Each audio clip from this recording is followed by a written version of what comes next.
cost $1 million, which is a lot of money. Awe-inspiring and breathtaking. People compel. Riding on the rooftop of Hollywood.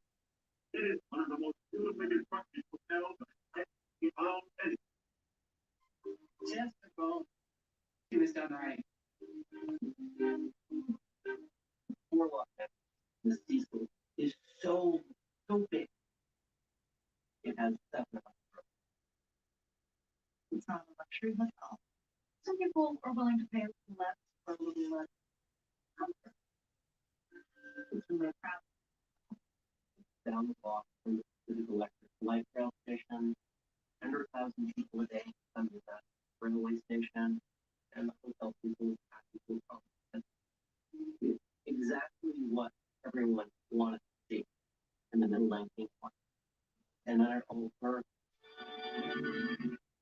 Industrial America was truly the land of plenty. Then, with the falling subsidy, fresh stocks collapsed, factories shut down, businesses passed up, unemployment swept the nation like a hot.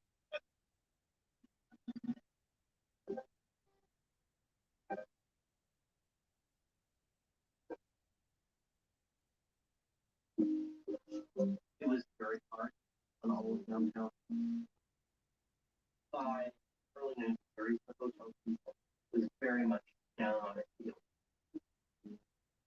And so it's a hotel of older gentlemen really want to spend as little money as possible, stay there as long as possible. There were so many different phases the hotel went through. Back in 81, 82, 83, even back like in 1990.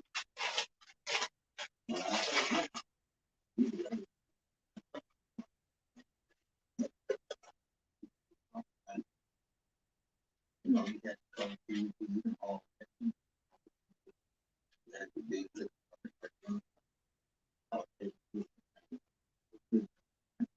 we would stay up there. Get it on. You know, believe drugs, I mean, you know, I was out there doing like this. You know, I wasn't no angel out there back in the day. That used to be very dangerous. And the way I see it is like the Titanic. You know, when the Titanic sailed off, it's a beautiful ship. You know, everybody's thinking, my God, state of the art, gorgeous ship on, you know? Well, we all know what happened to the Titanic.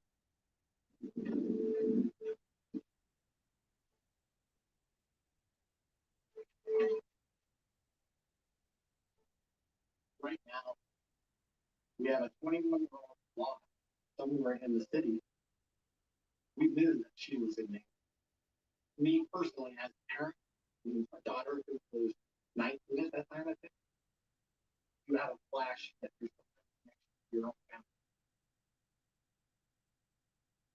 Let's just pray that we find her. Everybody ready? The LAP were very concerned, so they had a press conference with the family in an effort to try to get help from the public. Okay, I'm going to introduce Lieutenant Walter Teague. He's an officer in charge of the Robbery and Homicide Division. His team is handling this case. Also with us, they will not speak, but this family of Elisa Lamb, and I'll let Lieutenant take over. Good afternoon. So it's been 5 days, 6 days now. There's been no communication at all. And that's pretty seeking to get put off. We're in the process of getting that, collecting anything we can. We're continuing the investigation now, and we're looking here. Will the parents like the same thing? They're not. If a mother's face could tell the story, here it is. Worried. And from a father, somber concern. Her parents and sister flew in from Canada to help. They are back. Dearest Tumblr, lurker, reader, stalker, whoever is interested in the trials and tribulations of my fascinating life, there is a wider world out there, and I have only seen a fraction of it. I'm very excited. I'll be seeing new places and hopefully meet some interesting and I find a stranger talking to me, but I'm not very conscious of saying most of the time. I take things too far, and I have no filter. It seems I always make the biggest mistakes at the worst possible moments. Got them new LaMelo balls. It will get me in trouble. Fuck. Sorry.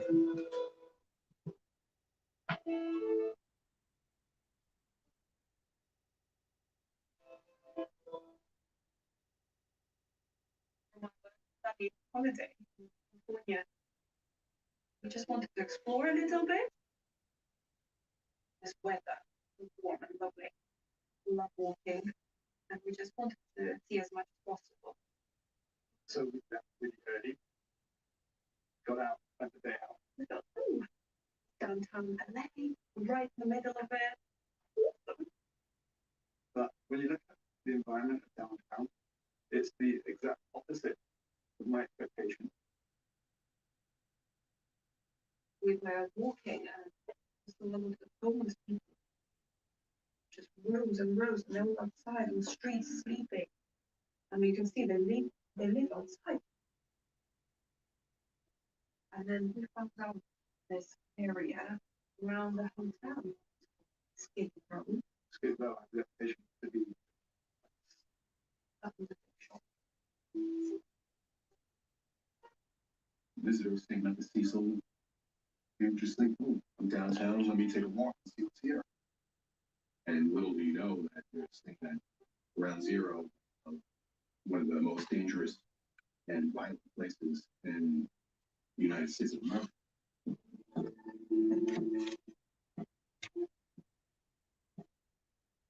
Skid Row is a 56-block area in downtown Los Angeles. It's one of the poorest areas in the entire world. And it's existed for over 100 years. Currently, about 8,000 and 1,000 homeless individuals live on Skid Row. And then we just said that nobody's going on here. There's a lot of stories. I'm from New York City. When I lost my job, I just took to the roof. And eventually I wound up being in LA. And I found myself living on the streets of Skid Row for 21 years. You know, it's pretty rough. But they got all the missions, shelters, right here. Almost all of our homeless services are located in this one area.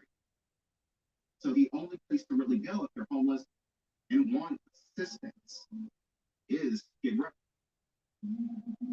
And it's become a dumping after people are released from prison or jail or from a mental facility. They are dropped off on Skid Row because the city wanted to make sure that these types of people remain separated from the rest of Los Angeles.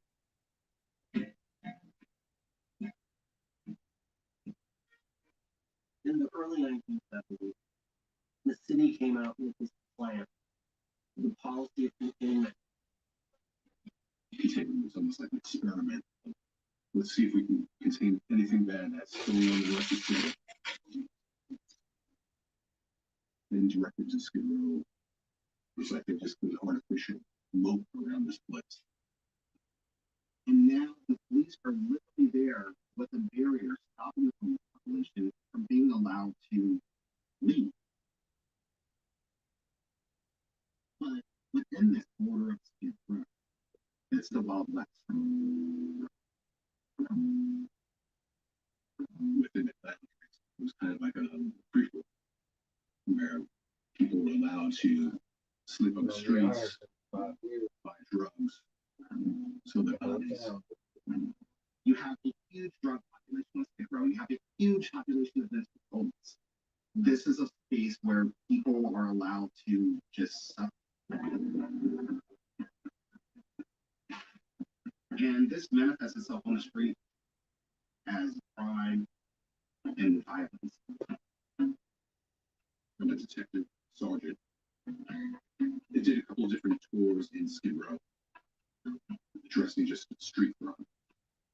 So that could be breaking up football, or arresting someone that's buck naked running down the street with a machete. Burned in my memory. That's the guy holding a live pigeon, and I'm looking at him. He put it in his mouth. He ripped his head, blood squirting all over. People have been killed just walking down the street and somebody's bridge. Anybody's vulnerable, especially if you're a naive girl from some other country who's here thinking that this all peaches and roses. It's misleading.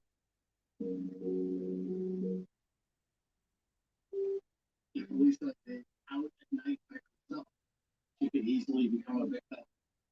Is it possible she was abducted and she's being held against her will? So we were looking into who in the area could be a person of interest. So she had met during her trap, or somebody that she met at the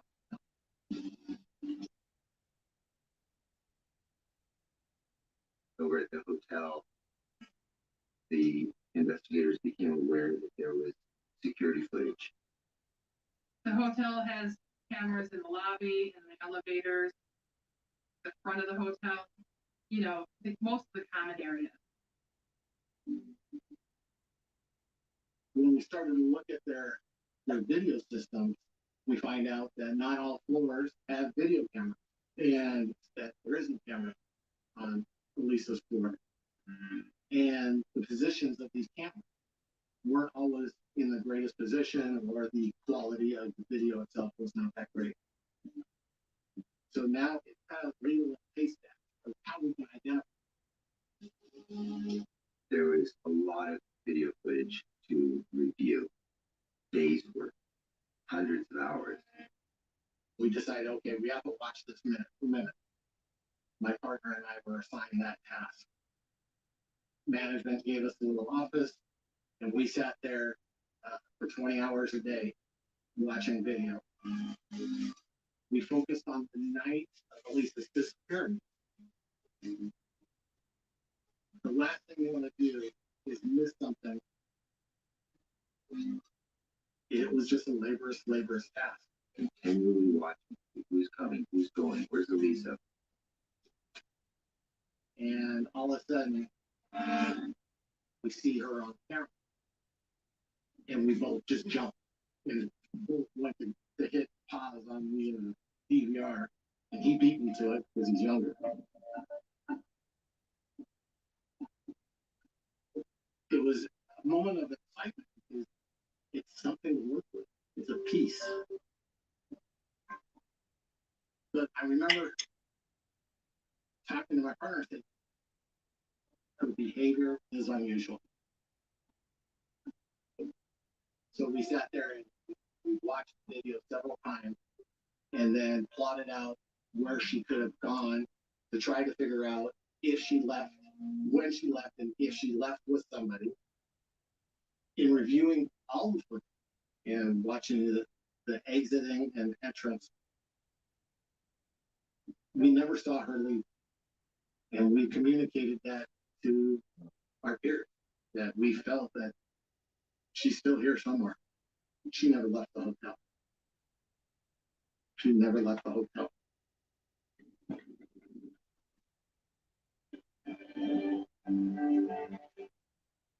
So, if she never left, then where could she be? Or who within the hotel could be a potential suspect? Who could have either hurt Lisa or has her on their record?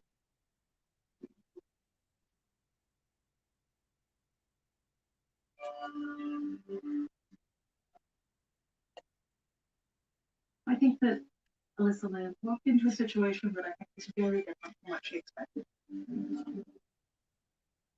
You really don't know who is sharing this environment. There's so many different types of people checking into the Cecil on a regular basis. I mean, it was somewhat of a flyout for some of our guests. Some despair going on. Tourists opened up, let Cecil Hotel as an alternative to apartment living. People who don't have a deposit, lots of background check. They don't want someone knowing where they are. And so it attracts people who are fresh out of prison, people who are on the run. The person who's in the elevator with you might be an 85-year-old sex offender who can't live anywhere else. Sometimes it was scary. We were faced with a lot of security and safety issues. In the 10 years I worked here, there were thousands. Because, you need help. When I was on patrol out here, you'd expect at least 1 to 3 calls a day at the Cecil. I remember somebody trying to burn down hallways. You get domestic violence, or some shot drugs, bad trip, assaults, stabbings. One of the hottest days, it was in August. The body was found to look grimace from McDonald's. I mean, completely purple. You went through it, about 6 blows, so descended. It was hell on earth, basically. Who was that circumstance? Was a sniper. Always. Police sniper. But we worked our big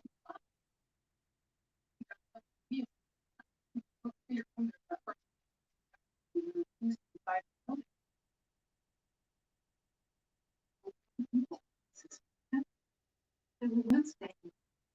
We reported who were spied on. And then you mix in tourists. It's a huge mix of people. You see Elisa being away. How she was equipped to fully function and help.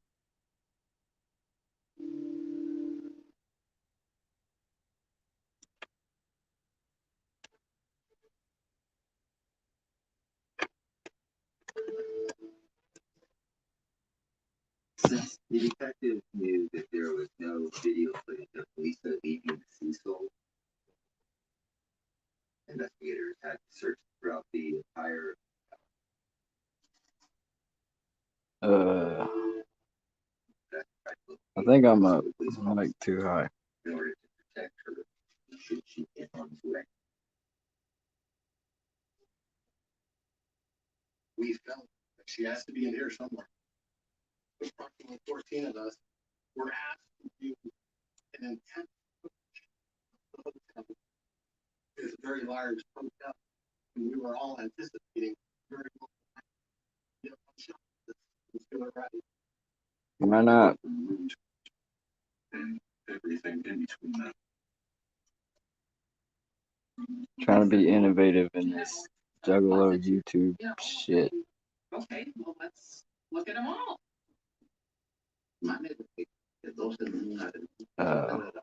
PCP.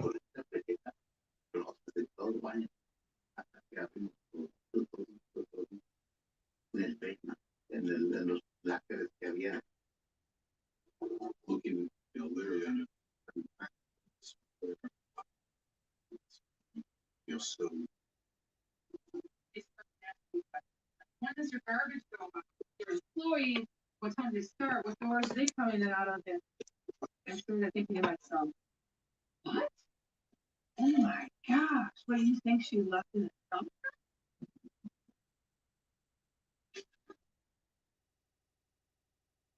It was decided that we would set tracking.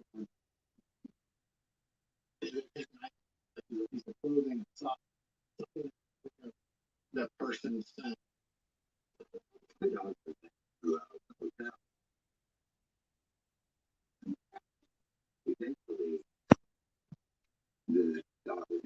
Oh, eat a booger on cam for $10.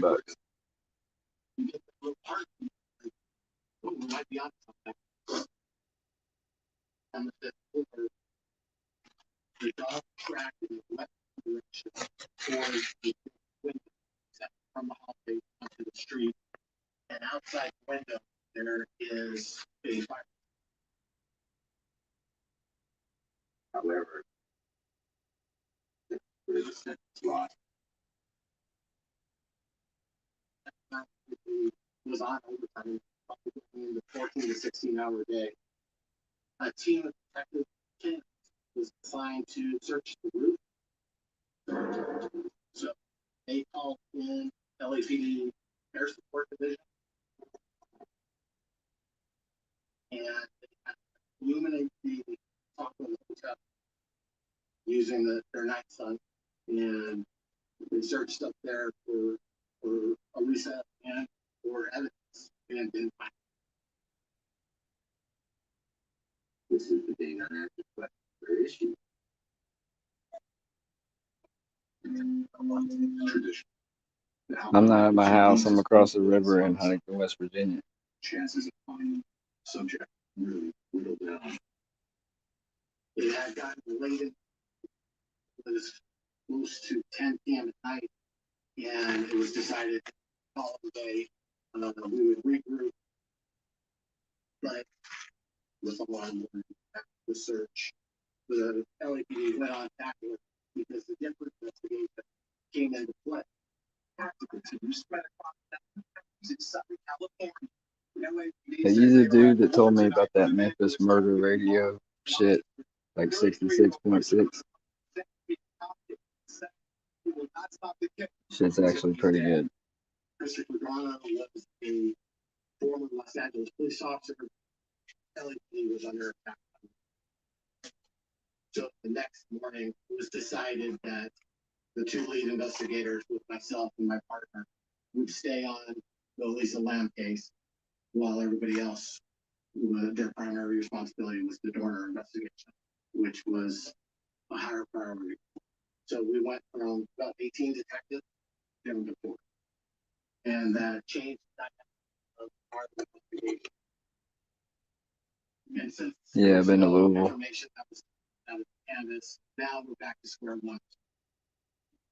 They really don't have to answers. So now you're hoping the public can assist you.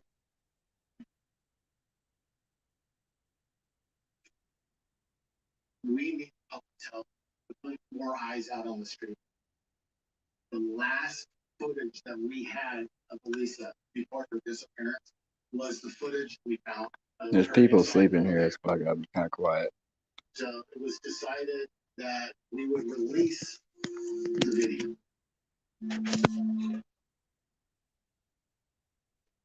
We owe it to the family to find her. We don't have the resources. It was a no-brainer. So we put it out. That's where the case starts to go askew.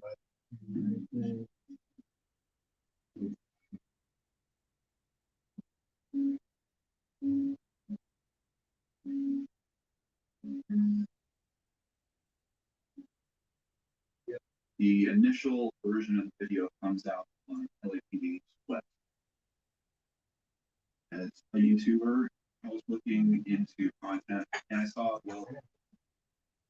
4-minute video, but there's so much that's going on in such a short time frame.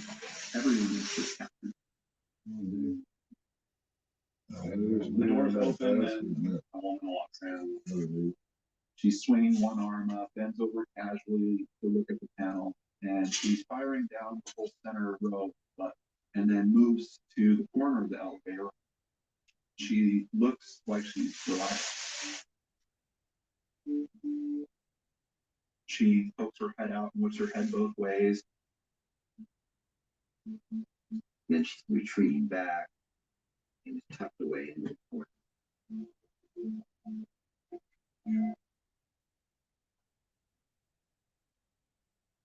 She kept looking outside the door, looking around the corner to her right.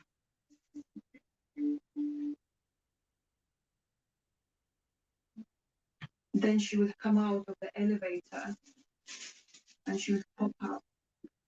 She's making these strange steps in almost a square dance motion, stepping back and forth in the door. And she would go to the left, and then you wouldn't see her. West Virginia, All you can see is a little arm. like 10 minutes away.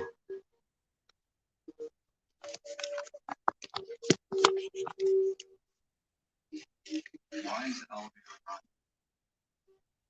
Heard of Marshall. Is someone pressing the button and keeping the elevator here? And that's when the weird stuff happens. Elisa starts pressing these buttons.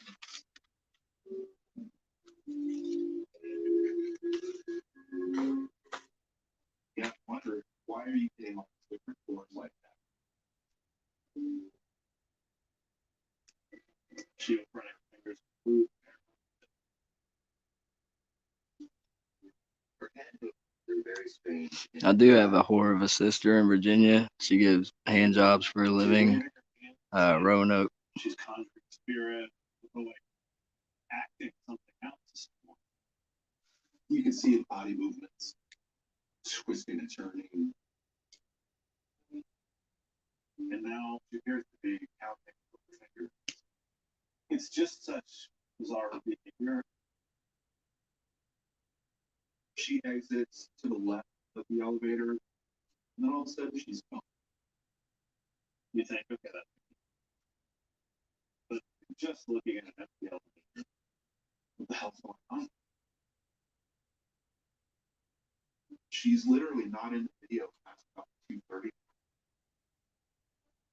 And for some reason, that's also been released as part of it.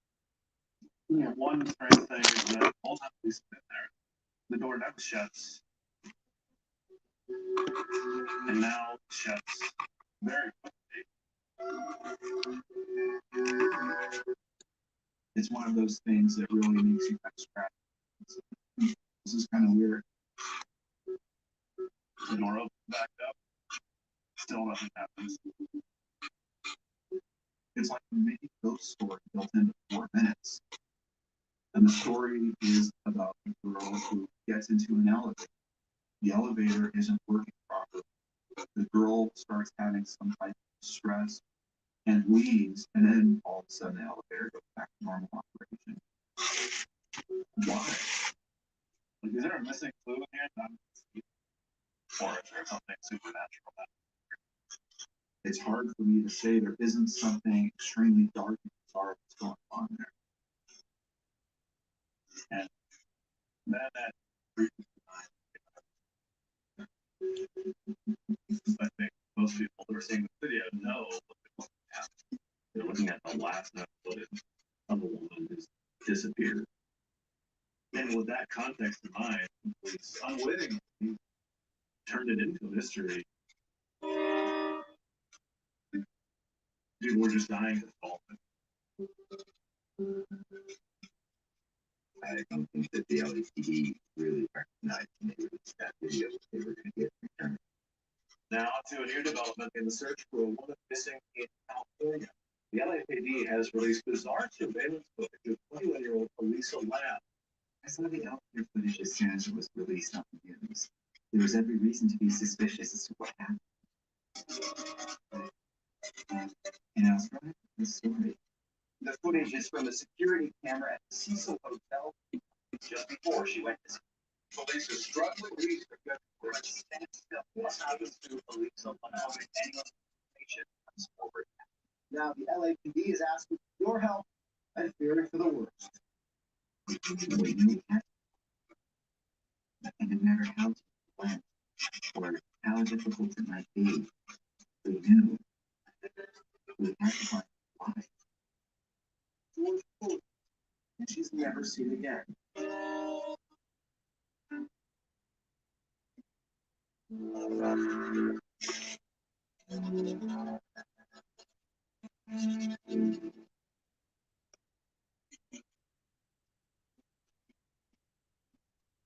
Hey, cameras are up.